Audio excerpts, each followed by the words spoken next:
যে প্রথম কাজ হচ্ছে আপনাদের আদিবাসী উন্নয়নের জন্য পরিকল্পনা করা। সেজন্য জনভাগিদারি অভিযানে শুরু হয়েছে 18 তারিখ থেকে 25 তারিখ পর্যন্ত চলবে।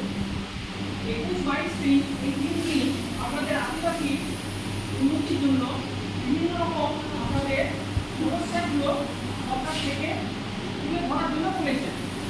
তো আপনাদের পাড়ায় যে সমস্যাগুলো আছে আদিবাসীদের, হয়তো পানীয় জলের সমস্যা, রাস্তাঘাটের সমস্যা, কিংবা আপনাদের যে পরিকাঠামোগত বিভিন্ন রকম বাড়ির দরকার, কোনো কিছুতে আপনার ম্যানেজ ঘরের দরকার, এইসব বিভিন্ন রকম সমস্যা আছে।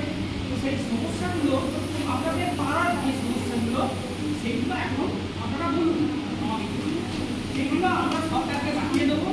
হ্যাঁ, সরকার খুব তাড়াতাড়ি আপনাদের সমস্যাগুলো সমাধানের চেষ্টা করবে। ঠিক আছে, এখন আপনারা নিজেদের, আপনার বাড়ি কোথায়? দাসোর। আপনার নাম কি? কাছে আসুন, একটু কাছে আসুন দিদি। আপনার নাম কি? রতন টুডু, বাড়ি কুরকাটা। ঠিক আছে, আপনার? ঠিক আছে, আপনারা এই সমস্যাগুলো বলুন, আমরা এই সমস্যাগুলো লিপিবদ্ধ করছি।